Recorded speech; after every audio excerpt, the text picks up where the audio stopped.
While other international leaders at Davos 2026 called out the US President Donald Trump for bullying that's unacceptable, Germany's Friedrich Merz chose his words carefully. His criticism was subtle, focused on what Europe needs to do rather than condemning how Trump is behaving.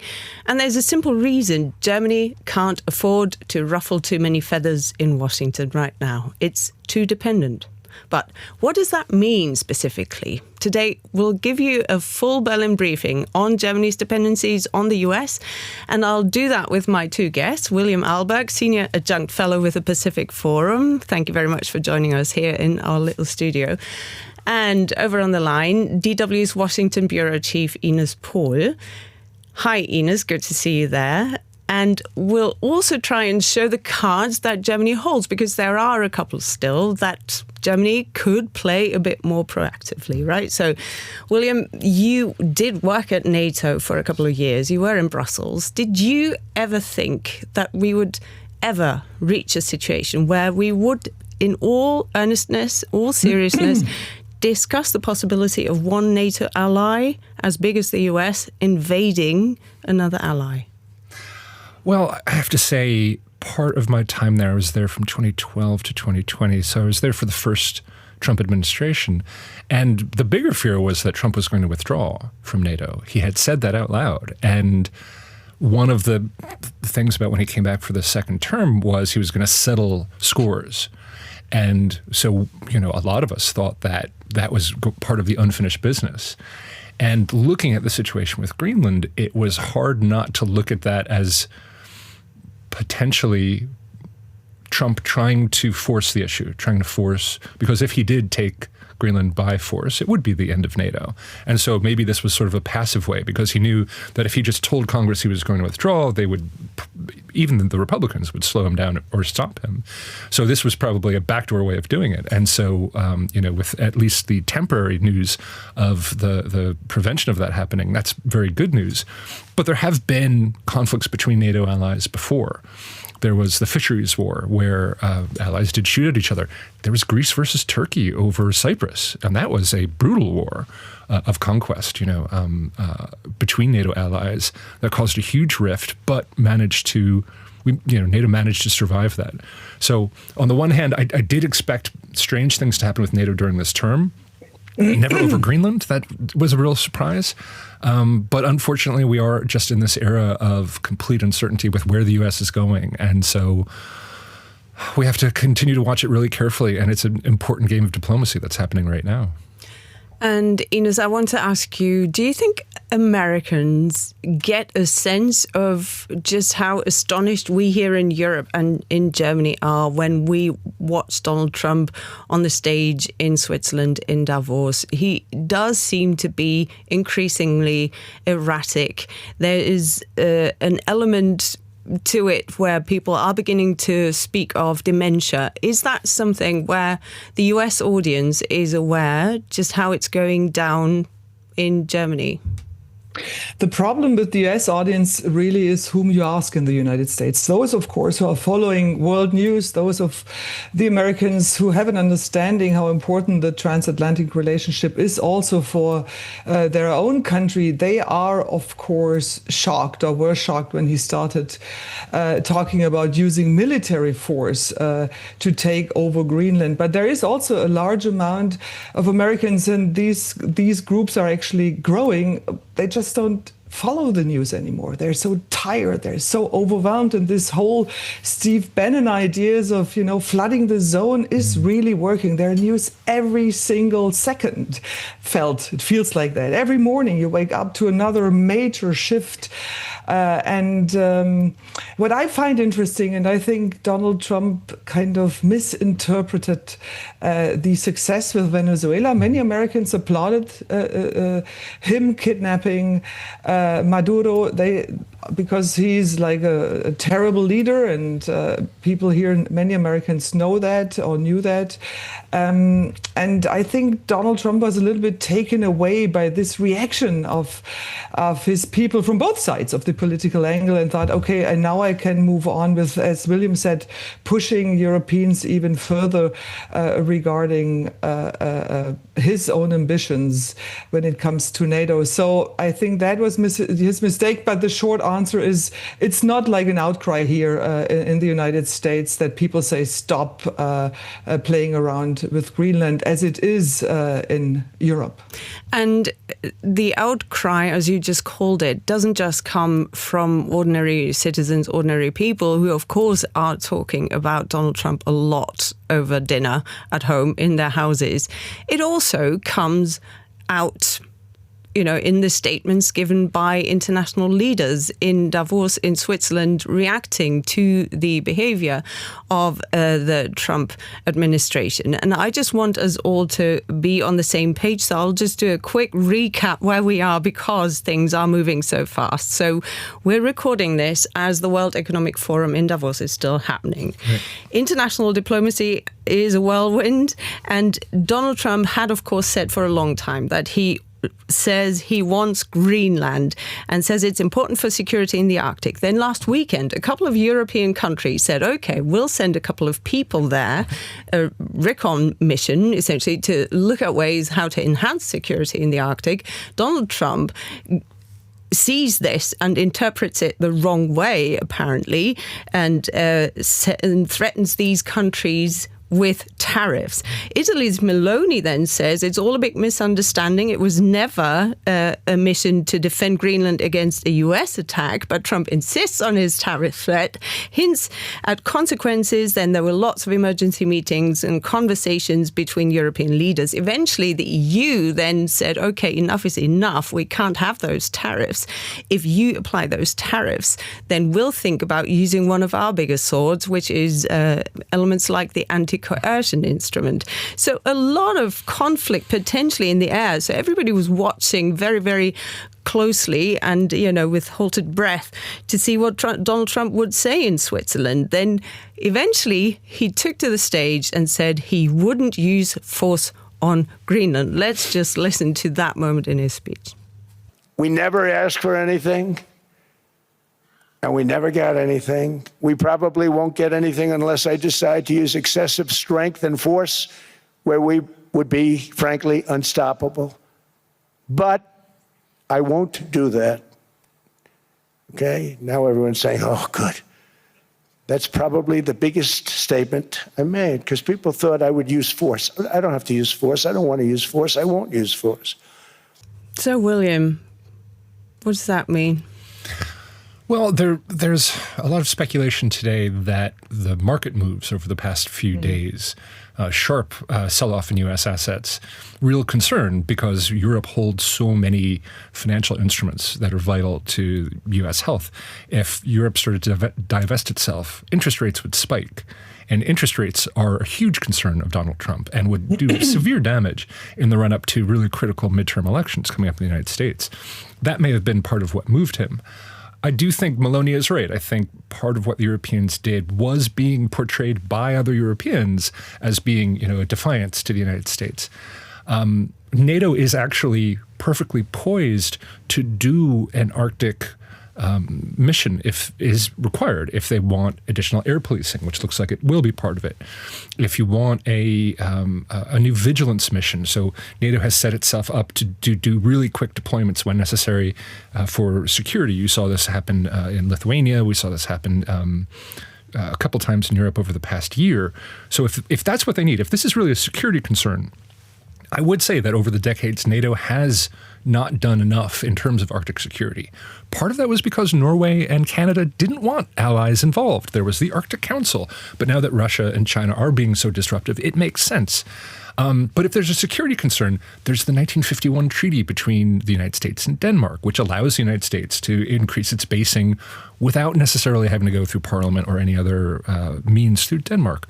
We used to have about 10,000 doesn't need to own there. it to do these things. To And in fact, does the U.S. really want to own it? There are 57,000 people who live in Greenland, who have free healthcare, who have free education, who have all these wonderful benefits.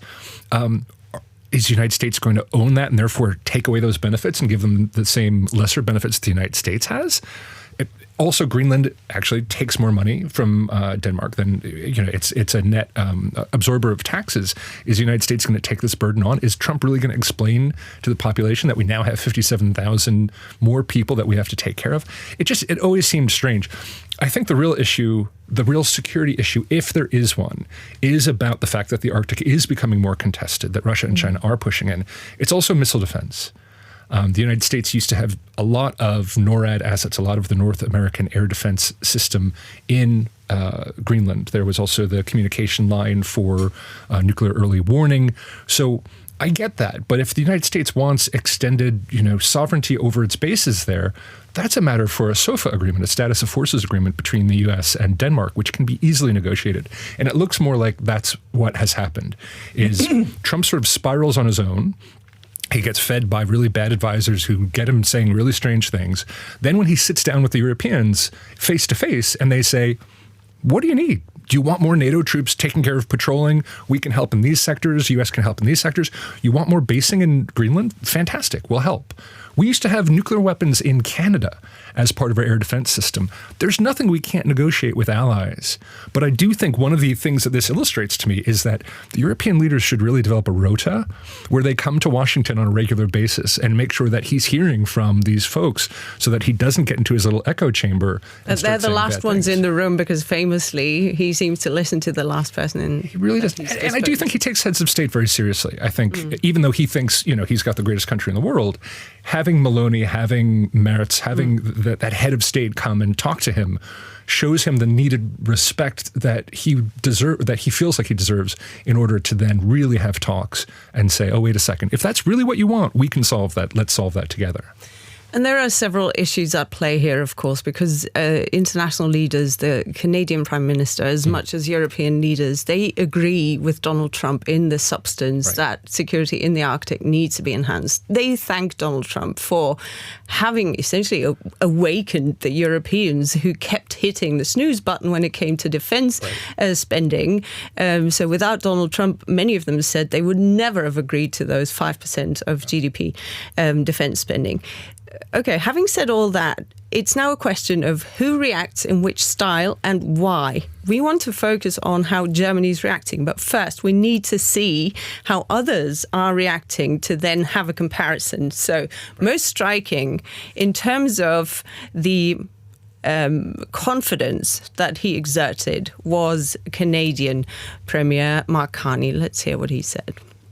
It seems that every day we're reminded that we live in an era of great power rivalry, that the rules-based order is fading, that the strong can do what they can and the weak must suffer what they must. Let me be direct.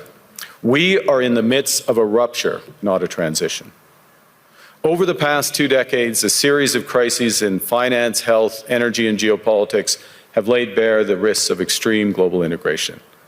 But more recently, great powers have begun using economic integration as weapons. Tariffs as leverage, financial infrastructure as coercion, supply chains as vulnerabilities to be exploited. He doesn't name Donald Trump, but we all know he was talking about him. Let's listen to the Belgian Prime Minister, Bart de Wever. Until now, we tried to appease the new president in the White House. We were very lenient, also with the tariffs. We were lenient, hoping to get his support for the Ukraine war. We are in a very bad position at the moment. We're dependent on the United States, so we chose to be lenient.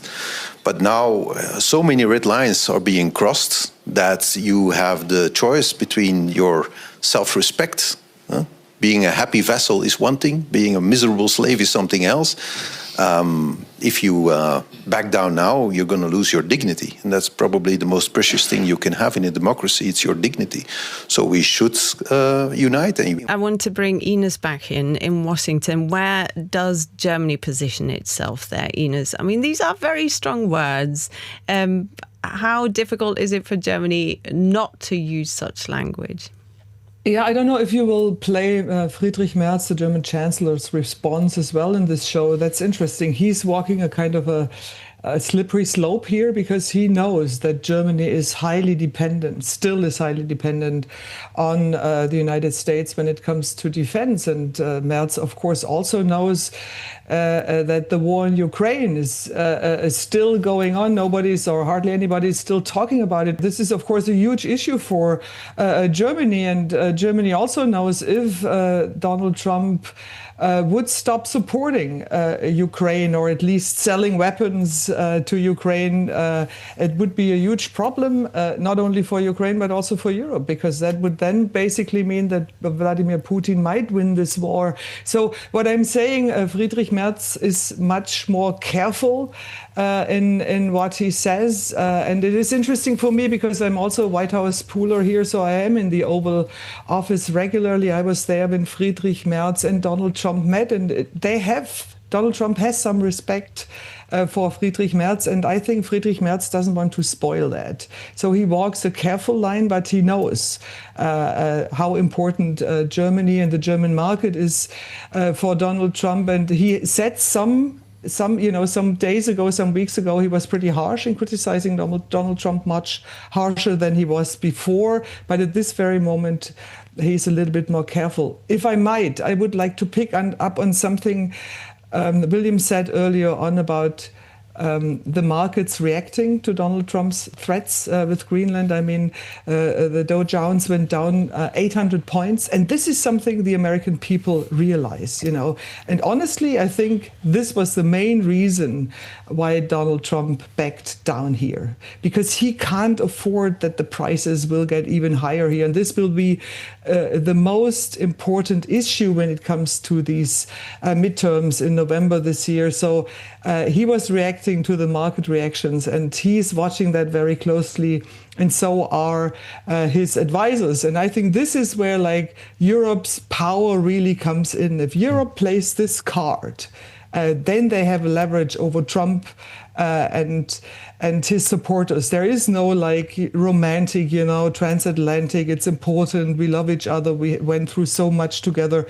This is done, this is over, and honestly, I think this will never come back, regardless who will be sitting in the White House in 3 years. But the economic kind of impact Europe can have to the American market, this is a card Europe and Germany really can play.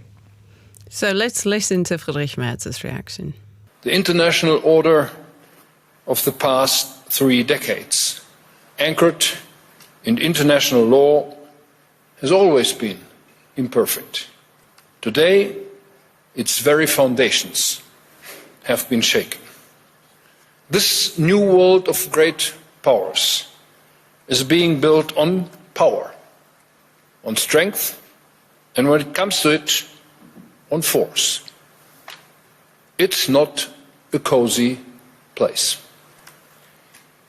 We do not have to accept this new reality as fate.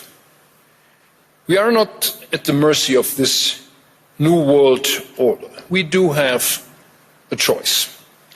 We can shape the future.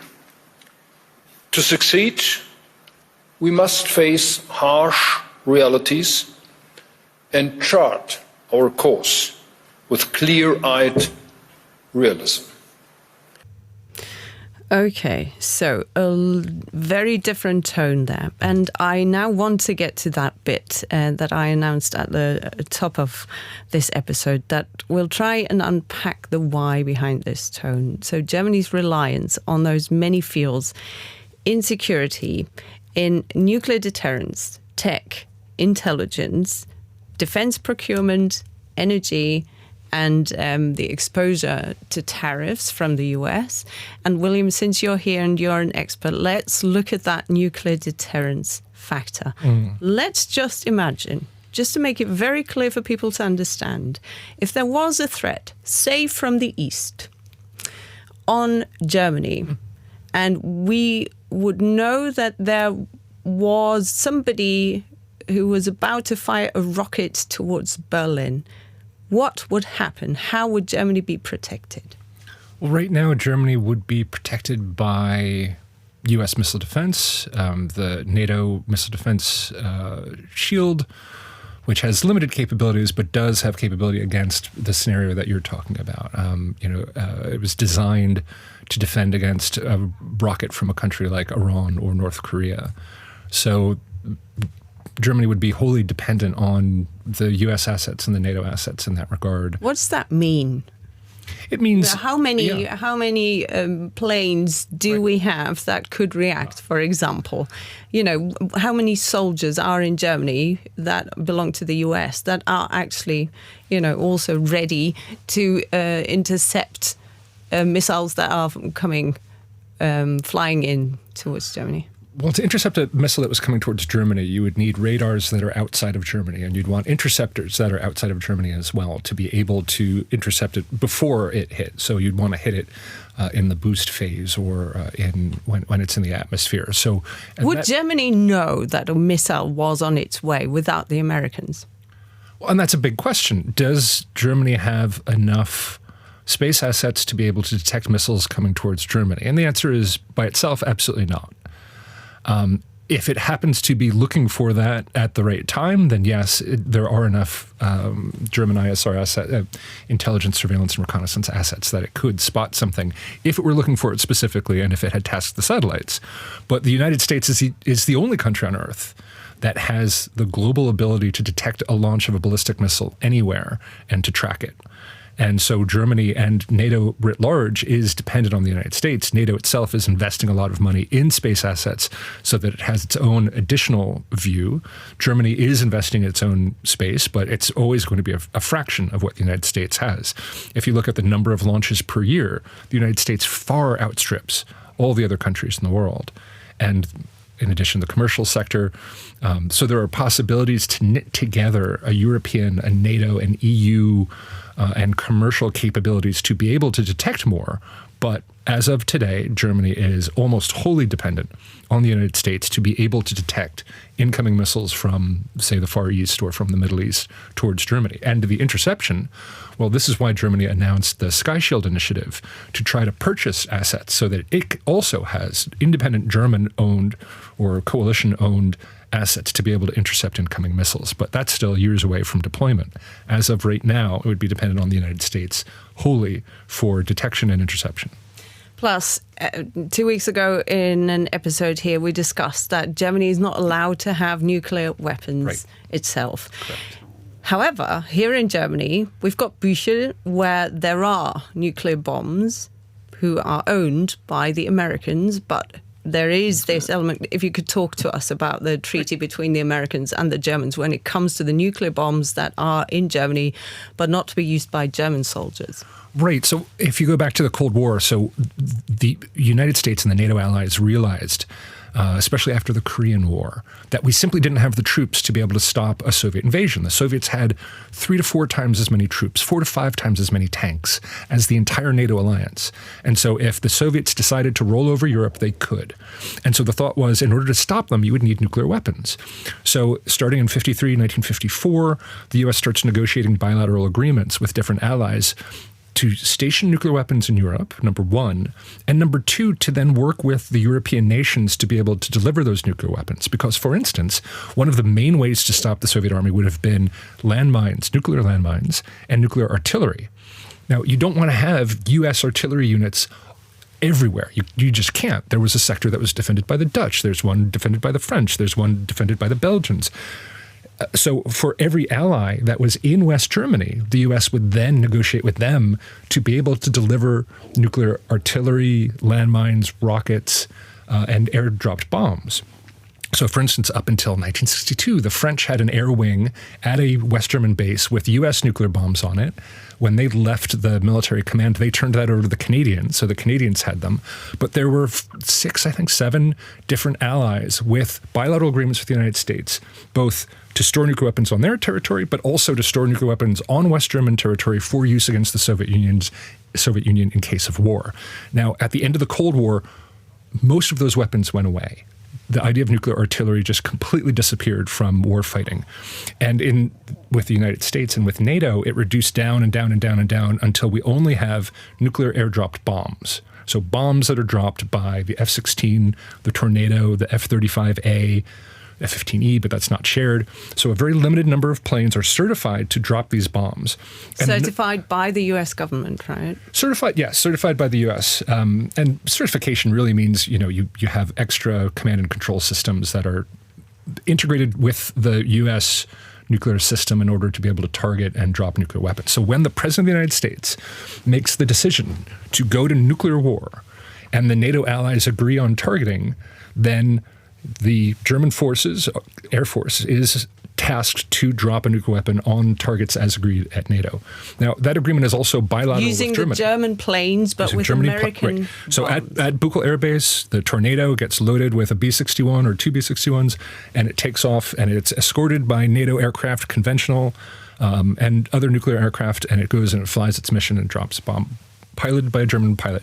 But the bombs remain under control of the United States until such time as is released for that pilot. So Germany can never just decide, we're going to use those nuclear weapons. We want to use them here. No, it would have to be a U.S. decision by the President of the United States to arm that nuclear weapon for that mission. So it's a very limited condition. And only in nuclear war, only when war goes nuclear, is that released to the German pilot. And even then, the rest of the bombs at that airbase are still under American control and will be doled out as deemed by the commander of U.S. Forces Europe, U.S. EUCOM commander, European Command, who is also SHAPE, the Supreme Allied Commander of Europe, SACEUR. That is the same person, the commander of U.S. forces in Europe and the commander of all NATO forces. So it makes it very easy in terms of command and control for the decision on nuclear weapons, how it's used, and the NATO allies involved in terms of targeting, except for France, which does not engage in nuclear planning at NATO. Mm-hmm. That is a great overview that you've given us. And maybe to just add to the picture, at the moment, Germany is flying the Tornadoes, Correct. But it's phasing them out by 2030. And it's already bought 35 F-35As, which have got this certificate, essentially, that they can carry the bombs, just like the Tornado can at the moment. Right. But the Eurofighter, for example, that Germany uses, doesn't have that certificate yet, right? So Germany is still going to be dependent, even with its new fleet of planes that it's using. It would need a special process to get certification to carry those nuclear bombs as well. So that's probably not going to happen. It could, in theory. Maybe, because now the pressure is on, and maybe it will speed up negotiations as well. But is there any way, because now the German government is looking at, ways to potentially speak to European neighbour France or the UK, the other two countries that are big nuclear powers in the so-called Western world? Right. Well, and that's always the big question. So Macron in France has been like the leader in talking about alternative deterrence options. So when he first came to office, he gave a heavily touted speech on nuclear deterrence. And there was a real question, was he going to offer something as an alternative to the United States for European security?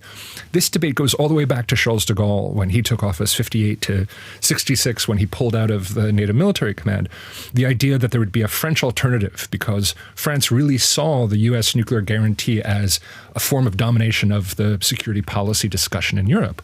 And so if there could be a French alternative. But the problem is France always sees nuclear weapons as the sole purview of the president of France. No one else can make decisions. So when NATO created a committee to discuss nuclear use, they said, well, no, the president's the only one who's authorized to discuss nuclear employment. So they refused to join. So when Macron made his big speech, the question was he going to change? And of course, the first thing that Germans did was they went to Paris and said, does this mean you're going to give us a veto? Absolument no. Are you going to give us targeting? No. But we will defend you. Okay, that's fine. But the whole point of NATO is that allies have a say in their defense. The nuclear planning group exists at NATO since 1966 because from the introduction of nuclear weapons into NATO to 1966, allies wanted more of a say. So the idea of France saying, we will defend you, but we're not going to tell you how or when, and you have no veto and you have no participation, would be a step backwards. So Macron continues to try to see how much he's willing to do. So now he's doing joint exercises where allies can participate in exercises that kind of look like nuclear strike exercises. Great. But still Germany says, do we have a veto? Do we have a say? And the answer is no. Now, the UK is a different matter. UK and France have great cooperation. The UK just signed a big defense treaty with Germany in many areas of cooperation, but including what's called the Kensington Treaty, I think it is. It includes defense cooperation, but it doesn't have as big a nuclear guarantee as some people were maybe hoping for. But that is an avenue that you could see, where the UK and France cooperate, because the UK and France both have sub-launched ballistic missiles, strategic weapons for strategic warfare, for strategic deterrence against Russia. The UK also has air-launched cruise missiles that are nuclear armed. Now, France sees those as strategic weapons, but the UK could see those as theater weapons. So let's say for the next generation of missiles, the UK and France cooperate. France sees its weapons separate. The UK shares its weapons with the NATO allies under a similar arrangement to the United States. And so suddenly there's a NATO air-launched cruise missile. You could base it at the same places that NATO already has these stationed. You have a separate agreement between the UK and Germany based on the Treaty of Friendship that says, we're going to have atomic cooperation and we're going to still stay within the NPT treaty. So Germany doesn't get bombs in peacetime, but Germany can participate in planning and in the extreme case, the delivery of these weapons. Now, I think that would be much more attractive to Germany because it gives Germany a say in the use of nuclear weapons that would be used to defend Germany. That's a very important principle. And France can still be France. That's great. So I think that's a really positive way forward where Germany and the UK could cooperate based on an existing agreement to increase security and to maintain that German voice, which I think is so politically important for the German people, to say that nuclear weapons aren't going to be used in their name without their say-so. It has to be with their say-so. That's the principle of NATO, and I think the UK could provide something like that with Germany. That's a much better option, by the way, than Germany building the bomb. As you point out, Germany has declared itself a non-nuclear power. They signed the Nuclear Non-Proliferation Treaty, enshrining in legal terms its non-nuclear status. Part of the Unification Treaty says it will not build nuclear weapons ever. So you'd have to rip up a lot of treaties for Germany to build a bomb. Whereas I think another option with using the existing nuclear powers in NATO, France can't quite get there. Maybe they can change their policy in the future. The UK can get there, but they would need help to get there. I think those are the better possibilities. But everybody is talking about the importance of that format, the E3 at the moment. Right. So we can only hope that the advisors of anybody working on E3 format, that they are listening to this episode and that they take your advice on board. But one last question on this issue, William. How long would it take for that to be implemented? How long would it take for Germany to be dependent maybe on other European allies, but not on the US when it comes to nuclear deterrence? In defense, time is money. So if the money was there, and there is precedent within NATO, there was a proposal by the UK called the Atlantic Nuclear Force back in the 1960s, where allies would pay in to help the UK maintain its deterrent. So imagine a NATO funding structure where allies could pay in to help the UK expand its nuclear infrastructure and very quickly develop this missile with France. You could be looking at something within 5 years, because the UK already has the capability to refurbish or to produce new warheads if they need to, but it's very limited. But if they had more money, the technology is not a challenge. It's just a matter of money and willpower.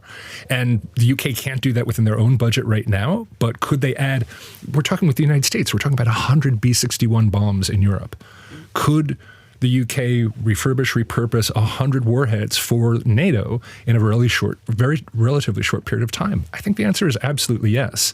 So if something catastrophic happens with the United States, then I think this is something that should be a priority. Even if not, this provides a belt and braces approach to deterrence. It provides the Europeans with something that they can do in parallel, or instead of, but hopefully in parallel with the United States, so that when, as might happen tomorrow, let's say a war breaks out in Asia and the United States needs its nuclear assets there, and they need the B-61s there, wouldn't it be nice for the Europeans to say, it's okay, we've got your back. You go ahead. We have enough intelligence, surveillance and reconnaissance. We have nuclear warheads. We have delivery systems.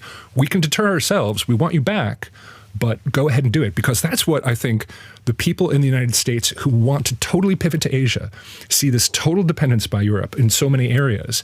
Whereas if you can provide in the nuclear sphere, in the conventional sphere, in all these spheres, an offset so the United States isn't the sole provider, but is one of the most important partners, then I think that makes that future-proofs the alliance against further ructions in history. Because let's face it, this sort of thing has happened before. You remember with the Vietnam War, the United States was furious that the Europeans wouldn't get involved. They're furious that NATO wouldn't go in, and they wouldn't because it wasn't in Europeans' interest. That's fine, but that caused a huge ruction within the alliance. This will happen again. So I think safeguarding the alliance in this way is a reasonable, rational way within law to make sure that Europe is secure against further disruptions in the transatlantic alliance. I hope they don't happen, and I hope this does recede very quickly, but I think the Europeans have to take this very seriously. And I have one question, Nina, if I can jump in sure. here. So we experience here in the United States what happens if you have a different person in the White House than ever before. We see in France and Great Britain also political powers who might have a very different idea from what you just explained so interestingly, William. So this is really a perspective, so to speak, from outside Europe with the experience with Donald Trump in the White House. You know, is this really something we Germans should build our hope on, our future on? Like, how much can we prepare for major political shifts in France and in Great Britain, which might be just around the corner?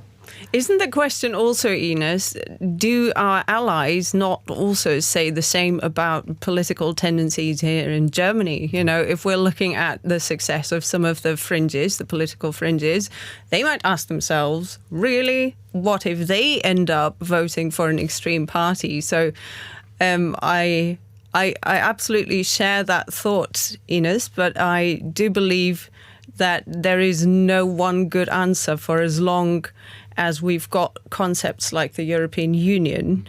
You know, the Europeans have to make up their minds just how to decrease their dependency on the US in those vital fields and how to diversify.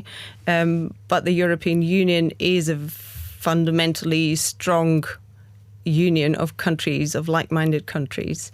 I want to ask you, Ines, about the American soldiers in Europe, because William just said, you know, it's very likely that America is probably going to eventually pull away some here from Europe, but that always gives us the impression that they're here to make sure that we're all safe and that we can then afford cheap health care because we don't have to care and spend lots of money on our own defense, when really American soldiers are also here to launch operations in the Middle East that the Americans themselves are interested in. So, Ines, if you could just maybe help me get this thought across, that there is a lot.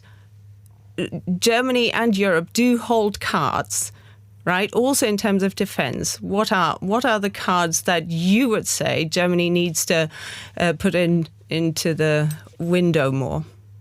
I mean, you just explained it, right? There are major, very strategically highly important operations being led in Germany. And then, of course, also the wounded soldiers being flown in. That's something many kind of American families have experienced, that Germany plays a major role here. But Nina, the problem is when it comes to the public discourse, Donald Trump has really kind of taken this understanding away and is dominating the discourse with exactly what you said. Germany and Europe, they have great schools, they don't pay anything, they have great streets, they have everything cheap for the average people because we pay for them. And this is this is what most of Americans believe now. They don't, I mean, if you talk, of course, to military experts, they would totally agree that the United States needs Germany also for their own security and safety reasons. But the average Americans don't see that anymore, especially as Donald Trump also says, I'm a peacemaker. I stopped so many wars. I want us to be less involved in other countries militarily wise. So Germany in this strategic thinking is becoming even less important. That's, I think, not true. But if you ask the majority of the Americans, they would, I think, go by now with Donald Trump's false claims. Okay, and there is vocabulary that the German government has come up with to develop a strategy towards China when they say we don't want decoupling, but we do want de-risking. Right. Is that something, William and Ines, I want to ask you to sort of wrap up this episode, that we're going to see in terms of language used towards the Trump administration coming out of German government communications that we need to de-risk when it comes to Donald Trump? Well, going back to what Mark Carney said, if you listen really carefully to what he was saying about de-risking and about economic coercion, he could be speaking about China. The Belt and Road Initiative was a direct effort by China to buy countries and to buy their foreign policy and to coerce them. And Russia with Nord Stream 1 and 2, Russia and China using economic entanglement in order, sort of like a reverse of what Willy Brandt tried with his economic engagement with the Soviets, in order to try to coerce outcomes. So in a way, Europe is the one that has many of the cards, actually massive cards in terms of what I spoke about before, in terms of U.S. financial instruments, et cetera. So it's a matter of, I think, Europe very intelligently using that power and using it not, knowing Donald Trump, using it not with arrogance or, you're not respecting us or that kind of language, which I don't think is really helpful, but just the quiet exertion of power really gets his attention. And if you do that veiled in compliments, then you really sort of start to get compliance. And so I think the European leaders, and I think Merz has been really good about this, using a much more sophisticated approach to helping steer Trump's policies in the right way and helping direct his attention in useful ways. So I think de-risking Europe's future, sure, but decoupling is not going to work. You really need that deep economic engagement, both in order to influence outcomes, real power, hard power in this world, but also to make sure that the United States understands. I think one of the reasons that Russia has not been a good partner for Donald Trump is because ultimately, when he really gets close to it, and you look at economically what the United States has to benefit from long-term cooperation with Russia, the answer is very, very little. Russia is, basically just selling off its resources. It does not have long-term economic production. It's not a technology innovator. Europe is. So I think the United States realizes, even in that sort of Trumpian, very hard power, realpolitik approach, that Europe has a lot more to offer. And the more Europe can engage and enmesh with the United States, the higher cost you give the United States for de-entangling from Europe. I think that's the language that Trump really understands. So I think we should maximize that. And also let's remember, George W. Bush wanted to completely pull U.S. forces out of Europe. He talked about old Europe. He and Rumsfeld denigrated Germany. They wanted full pullout. But it was the U.S. military that said, no, actually, just as Ines said, there's a lot of assets in Germany that we can't get anywhere else. There's a lot of bases in Europe that allow the United States to have power projection in a way that it simply couldn't otherwise. And so I think that that's where we need to really speak to the Americans in terms of hard power, in terms of, and I think that's what's going to save the day in Greenland, is Denmark saying, what is it you want that we haven't given you already? Let's give that. Is there more we can give? And in the meantime, make sure that the United States stays engaged in the world, in Europe in particular, so that we can guide them from time to time, so we can make sure that we're working together and not apart. Ines, your thoughts? Yeah, it's so interesting, William, to listen to you. I learned so much. Thank you. Wonderful. I found it very interesting that Donald Trump used the word long-term when he talked about the NATO agreement. That's not a word he normally uses, you know. So, and you were just referring to that. So when I heard that last night, I thought, wow, he must have spoken to different people than he used to speak to. Yeah. So that's something we definitely have to watch. I personally think he will leave this whole Greenland threat episode, whatever, weaker than he started it, because he looked very weak. For those MAGA people who want like this strong bully leader, they probably didn't want any invasion in Greenland, but he was talking about it so often, and I will take it, and if needed by force. And then he says, well, no, I don't use force, and now I'm having this long-term strategy thought. It's kind of a new, and also you talked about that earlier, Nina. People start talking about his mental health, his health issues, the way he's walking the red carpet there in Switzerland. So we shall see how this plays out. But you asked about China. I think it's very important, of course, to follow his trip to China in April, Donald Trump's trip. There were rumors that he might make a deal with Xi Jinping about Taiwan. As for now, it doesn't look like it, but that's definitely something we have to watch. And then, I mean, having covered Donald Trump since his first election, as for now, it looks like that this, huge threat towards Greenland is from the table. But let's be frank, he could give us a totally different statement on his way back in Air Force One when he talks to journalists. So, yes, it might be a little bit more of a hopeful day this morning in Washington than it was yesterday's morning. But I don't know. I really don't know how long it lasts, because with Donald Trump, we can't know. And we shouldn't be too certain that he now really is interested in long-term solutions. Thank you so much, you two. And it's just a fact that we don't know what the world is going to look like when this episode is coming out in a couple of hours' time. So for today, thank you very much for listening and watching. And do leave us our comments. Join the conversation. I hope you learned as much as Ines and I did listening to William. Thank you very much for being here, and do come again. Make sure that you subscribe to our newsletter, and we'll see each other very, very soon for our next episode of Berlin Briefing.